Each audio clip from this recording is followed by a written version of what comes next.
Hi, welcome to Planetary Calendars Astro Forecast. I'm Ralph Demetrius, one of the astrologers. This is the forecast for March 21st through the 27th in 2022. There's a lot of twos and all that. But two, is nice. Two is very lunar. It's all about partnering and about being nurtured. So I can go with that.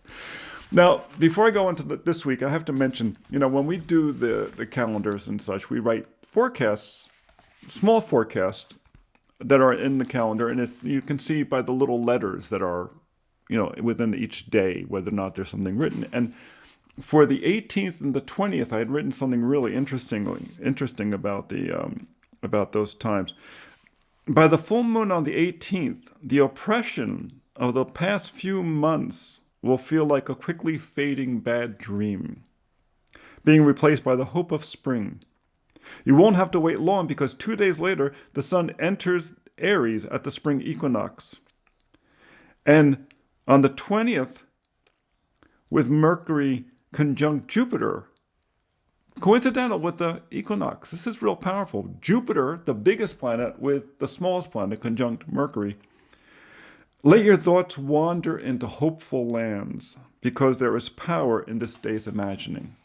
So I really hope you took advantage of the equinox because the equinoxes and the solstices are very powerful times. They're very powerful times. And, recently we had the sun conjunct Jupiter going through Pisces, and now Mercury conjunct Jupiter. Having Jupiter conjunct a planet is like having the prince drop by your place with their entire entourage, bringing hopefully gifts, but also expecting to be fed. So it's like a bit of a mixed blessing, but Jupiter makes things bigger. And so when Jupiter meets Mercury, basically the sun's secretary, it really opens up the possibilities, in terms of the horizons that you can see. So this is a great time for that.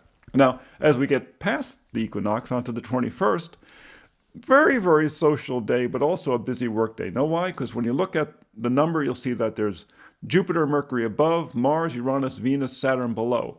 This is a highly social day, but because so many planets are either squaring or opposing the sun below, it means it's a real work day. It's a day you can get a lot of stuff done, but because Jupiter and Mercury are above, communications, reaching out to others, optimism are really, really working. And this is on the day when the moon's in Scorpio, which is a Martial-ruled moon. So it is a day for getting stuff done. Don't sit on your hands. Don't say, I'm going to coast through today. If you know anybody, they're not going to be coasting. So don't expect to coast through the day because someone's going to say, hey, pick up the other side of this and help carry it. On the Tuesday, the 22nd, there's the nice sun trine moon after the full moon. So this is a great day to move projects forward. You got a nice Mercury parallel Jupiter, right? Because now they're both, and let's see, they're both in Pisces. So, they're close together and they're parallel. So these two are really working together. You can really do, you can think big, you can do imaginative stuff. You can communicate with people in distant lands, far away. Might be in California to New Jersey. That's still distant land. Mars is squaring Uranus. Watch out for technical problems, with electronics, maybe even with cars or with tools. Watch out when you're working with tools. It's a great day to work with tools, but watch your fingers. Okay, let's put it that way. Watch your fingers. It's Mars squaring Uranus. Always good advice. Always good advice. Neptune and Pluto are both making good aspects to the moon. There is a void, of course, that goes in the first half of the day from 9 a.m. to 11:58 a.m. in Scorpio. This is not really one of the great void of courses, okay? People can get a little too introvert. And they can start getting banging stuff around inside their heads. Find stuff to do outside your head, okay? That's what I would say. Find stuff to stay busy. It's a great day to be busy. On the Wednesday, the 23rd, once again, lots of social stuff going on. Venus and Mars both making nice aspects to the moon. These are sextiles from Aquarius to the moon in Sagittarius. Remember that, a couple of weeks ago, Mercury or Venus and Mars both entered Aquarius within minutes of each other. So they're really hand in hand. So this is like, and you are going to see a lot of people holding hands this month. as these two both stay in the same sign. And it may be that you look at couples sometimes and think, how are they a couple? I mean, that's not criticism. You look at them and say, wait a second, how are these two people together? You're going to get a lot of that this month. And that's cool. I think that's thoroughly cool. That's how you expand your life, go outside your comfort zone. So, Mercury is making a conjunction with Neptune. Okay, so once again, very imaginative, a very important imagination time. This whole time in here is really great for envisioning where you want to go. And I would write it all down, like in large letters, and then put it up on your wall. Maybe remind me to do that this week, okay. Lottie. Okay.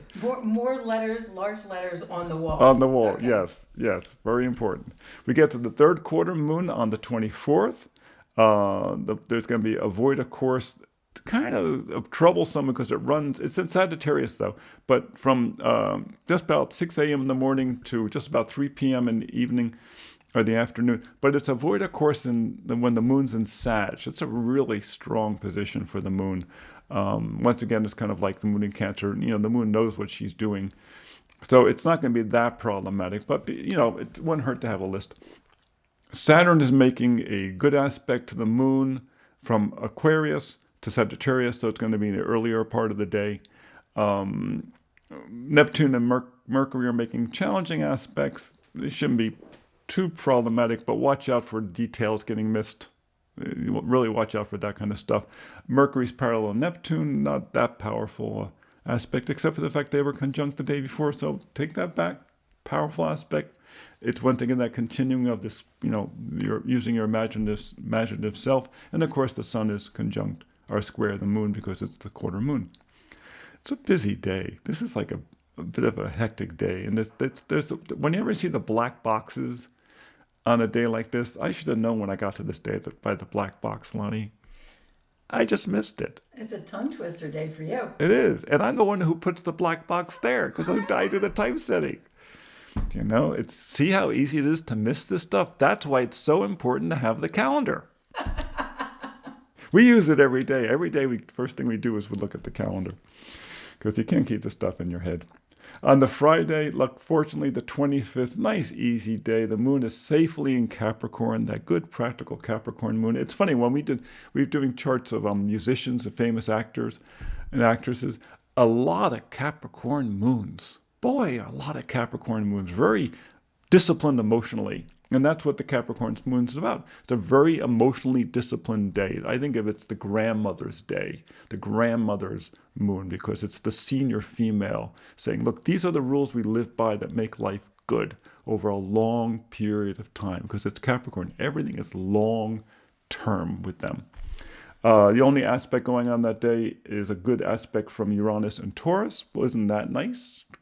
Grandma knows how to use a cell phone. In fact, better than the grandchild, maybe. That's nice. Very easy day. Almost no aspects that day other than that. On the Saturday is a white circle day, so it makes up for that Thursday, the black box day. Jupiter, Neptune, Pluto, and Mercury all making nice aspects to the moon. There's a short void, of course, that goes on between 4:50 p.m. and 5:55 p.m. when the moon goes from Capricorn into Aquarius, the other Saturn-ruled sign. And there's a nice sextile between Mercury and Pluto, the two smallest planets. So a real pleasant day, very social day, good for small talk, good for flirting. Good flirting day. Let's just leave it at that. Okay? Especially because on the next day, on the Sunday, Mercury enters Aries. Remember I said early in the month, Mercury's moving fast. Mercury flew through Pisces this month. So anything to do with electronics, communications, paperwork, those kind of things moves really, really well. Editing, proofing, writing, like I mentioned before, we're working on getting a new book to press, and this is the time we're going to use. But Mercury in Aries is a little headstrong as compared to like Mercury in Pisces, which is more like, okay, what do you think? And dream about it. Okay, let's consider this. Now Mercury says, hey, this is what we're doing. We're doing it now. Because I got this much time for it, and when I'm done, I'm done. That's Aries. When I'm done, I'm done. Boom. So Mercury's moving into Aries. Expect, whenever a planet changes sign like this, expect a little bit of disruption. because just especially Mercury, because communications may get a little rumbled in the course of the day. Pluto and Mars are making good aspects to the moon. A good day for getting stuff done, maybe chores around the house, maybe if you have an outdoor project. Uranus is making some challenging aspects to the moon from Taurus to the Aquarius moon. But there's a nice sun sextile moon. So generally speaking, it's a very harmonious day. Like I said, good for doing stuff around the house. Only thing, like we said, watch out for a little turbulence because of the Mercury changing sign and because of that Uranus, it could be a little, you could have things break on a surprise or break or just not work for no reason. If it doesn't work, wait a little while, unplug it, plug it back in, kind of thing, So much of life is basically fixed by turning it off and letting it rest and come back later, right? It's just true. That's why we sleep. So that's pretty much the week. I hope you find it illuminating and a very entertaining week, the first week of spring. And come see us on Tuesdays when we do our astro portraits and on Fridays when we do our forecast. You can find them all at Planetary Calendar Astrology. You can subscribe there and push that little bell and you'll be reminded when they come up. If you need your calendar still, we are still shipping calendars out even now. You go to planetarycalendar.com. And if you need your calendar right away, you can find our digital version there, which you can order through Etsy. Until next time, be well and welcome to spring.